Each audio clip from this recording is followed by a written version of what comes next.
Hello. Good morning. Claire Ackers here, coming to you live from Sunnybank Mills in Farsley. It's coming up to 9:30 on Thursday morning. I've got my winter jumper back on because it is a total whiteout out there. It is really, really snowy. So I hope you are wrapped up warm wherever you are. I've got a nice mug of mint tea as well to get me nice and cozy. And today I am talking about how to have an incredibly awesome day. And you've got to smile, right? Because this is take 2 of me teaching on how to have an incredibly awesome day. Because I got deep into my conversation a little bit earlier, and then my new headphones stopped working and they kept falling out of my ears. Which was, as you can imagine, right up there with the things that you don't want to happen to you when you're doing a live stream. So do me a favour, if you're watching this live, please say hello in the comments so I know you can hear me. And if you're catching up a little bit later, don't forget to say hello as well with #replay. So today we are talking about how to have an incredibly awesome day, and this is really, really pertinent for me at the moment because I woke up this morning feeling overwhelmed and a little bit rotten and just getting pulled down into the weeds of everything that was going on. And I know exactly what my trigger point is for that. It's WhatsApp. So I have got, if I look at my phone, I have got a big green thing, the WhatsApp symbol, with the red number of unread messages that I have on there. And some of those are a week old. And I can't tell you how much stress and anxiety that causes me. And the worst thing about WhatsApp is as well, is that when you read a message and if you don't immediately take action, then it disappears and it becomes unread and it's just kind of pending in your brain, sitting there silently judging you. And for me, I find that incredibly overwhelming. So I'm going to go and have an hour today. I'm going to go through all my messages, catch up with everything. So if I owe you a message back, it is on my mind and I do apologise and I'm going to get on it today. But for me, I know that is the start of a downward spiral for me. So the downward spiral for me looks like I get overwhelmed and pulled down in the weeds and all the little micro details that seem tiny but altogether seem insurmountable. And so that takes up my brain space. So I don't do the really important stuff that I need to do in my business. And then I feel really rubbish because I haven't done the important stuff. So I think, well, I might as well finish early. And I think, well, I might as well finish early, might as well enjoy it. Why don't we get a takeaway for tea? And before you know it, you've gone to this downward spiral where you're just feeling rubbish, like you're wading through treacle and you are not getting the results that you want in your business. On the other hand, the upward spiral is when you make good choices. You make one good choice. Say I devote an hour. I go to a coffee shop to make it nice. I devote an hour to getting my WhatsApp messages done. And I feel awesome because I've taken control and I've got that off my plate. And then I think, right, I've done that. What's the next scary thing I can do? And I do that. And because I've done that, I have an idea of something amazing that it's just appeared to me out of nowhere. And then I make a good choice. And then I go for a run tonight rather than sacking it off and watching telly because it's cold and a bit snowy. And you're on the upward spiral, because hopefully that makes sense to you. The upward spiral and the downward spiral, it's really important. And the trick is to know what your trigger points are so you can stop the downward spiral before it takes a hold of you. So my name is Claire Ackers. I am an authenticity coach. I work with female founders to help them grow authentic and aligned businesses that are capable of creating them their dream lives and their dream businesses that are capable of changing the world. I help female entrepreneurs rip up the rule book about what they believe is possible for somebody like them, to stop waiting for permission to do things in their own inimitable way, and to ditch the imposter syndrome that keeps you small. And I love it. It's an absolute joy and a privilege that I do. Okay, so let's talk about the conversation about how to have an incredibly awesome day. We all need those, right? Everything goes wrong. Everything can go wrong. Shit can happen to everybody. Just look at my example that I gave earlier about the headphones breaking and me having to stop my live stream when I was in full flow because I couldn't continue. Anything can go wrong. It's how you deal with it and get back on track that's the important bit. For me, I went and sat out in the corridor, made myself a cup of peppermint tea, did a bit of breathing, and here we are again. We go again. Anything can go wrong. It's how you deal with it that counts. Okay, so this conversation is going to be practical. This is some practical stuff that I do so you can have an incredibly awesome day. So step one is it starts with the night before. You've got to start with the night before. Self-sabotage happens the night before. So the first thing is, I want you to take a look at what things you have in place. What are you doing? What are the routines? What are the habits? What are the practices that you have the night before that you know, if you're getting really honest, are self-sabotaging your results the next day? I'm talking about stuff like, and this is all comes from me, so I hold my hands up to this, sitting in front of the telly with my husband, both of us scrolling on our phones and only keeping one eye on the programme and calling that quality time. I'm talking about deciding to watch just one extra episode of the box set rather than going and getting the early night that I really need. I'm talking about eating rubbish in the evening, so I'm going to bed bloated and having bad dreams and not sleeping properly and all that stuff. And also choosing stuff, not being mindful of the choices that I'm making around numbing and distracting. And I'm talking about stuff like drinking a load of wine before bed to numb you, which has a knock-on effect on the next day. You've got to be a grown-up and work out what you're doing the night before to set yourself up for the next day. So the next one, step number 2, is what time and how you get up. So what time you need to get up. Now, I get up at 5 a.m. I've got 3 kids, I've got a husband, we've got 2 businesses between us. We've got a lot of stuff to do in the morning. And I've worked out that I need that hour between 5 and 6 a.m. to ground myself. And I know that when I do that, I am such a more better human being and prepared for the day. And I get the most amazing ideas for my business. Now, I'm not saying you need to get up at 5 a.m. Absolutely not. I appreciate that's extreme and not for everybody. Don't turn off at this point. But what I am saying is you need to work out and be brutally honest about what time you realistically need to get out of bed to leave yourself plenty of time so you're not dropping balls for the kids. So you are remembering to grab a healthy lunch on your way out the door. Get brutally honest about what time you need to get up. And then once you've picked that time, no more snooze button. Stop the snooze button. You are not going to have any more energy for that extra 9 minutes of snoozing. So quit the snooze button. Ideally, get the phone out of your bedroom. I'm working on this one. I've got this really gorgeous wooden Tolkien-esque alarm clock that I would ideally like to use. I'll be honest, I don't use it all the time, but the phone in your bedroom, it's such a distraction. It's so bad for sleep. But at least if you can't get the phone out of your room, then put it across the room. So you actually have to get out of bed to turn your alarm off. And once your feet hit the floor, that's the hard bit over, right? You might as well carry on and have a great day once you're out of that bed. So ditch the snooze button, get your phone across the room. And this is one of my favourite ones. Choose your alarm to be a song that gets you in the zone. So for me, it's Bon Jovi. It's Bon Jovi all the way.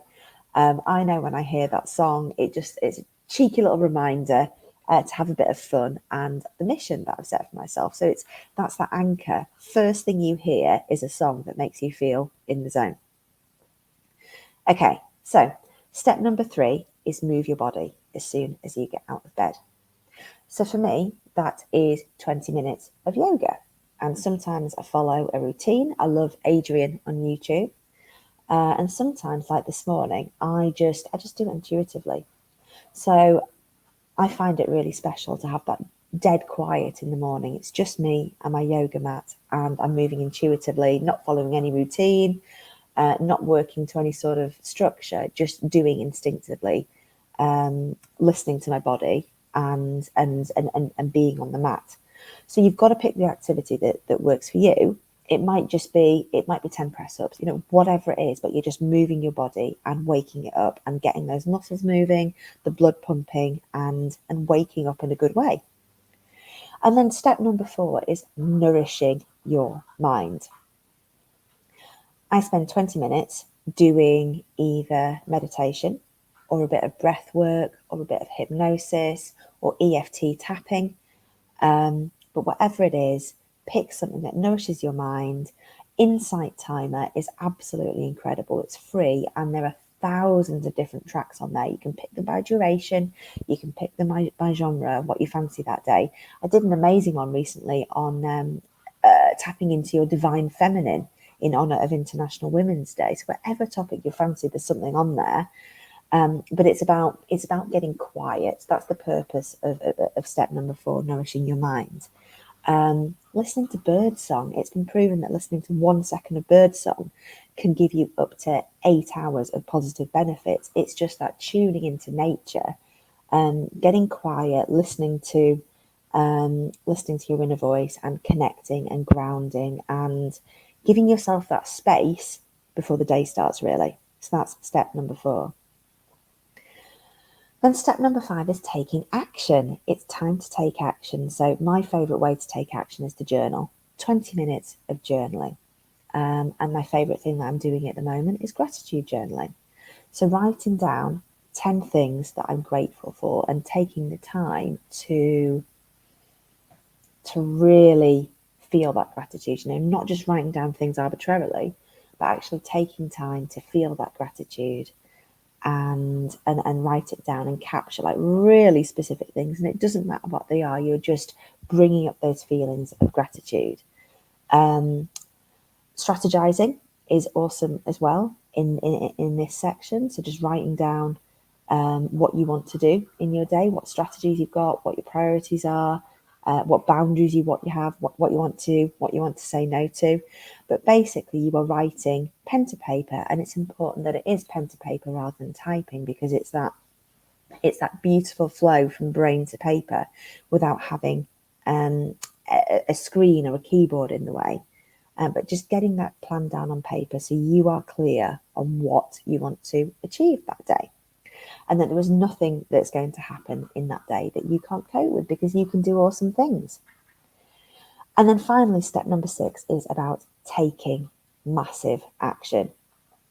It's eating that frog. If you've read the Brian Tracy book, Eat That Frog, it's starting with something challenging so that everything in your day is easy after that. Now, what I do after I get up my 5 a.m. and do my 20 minutes of yoga and my 20 minutes of meditation and my 20 minutes of journaling is I go out to my back garden and I sit in a cold ice tub for 10 minutes.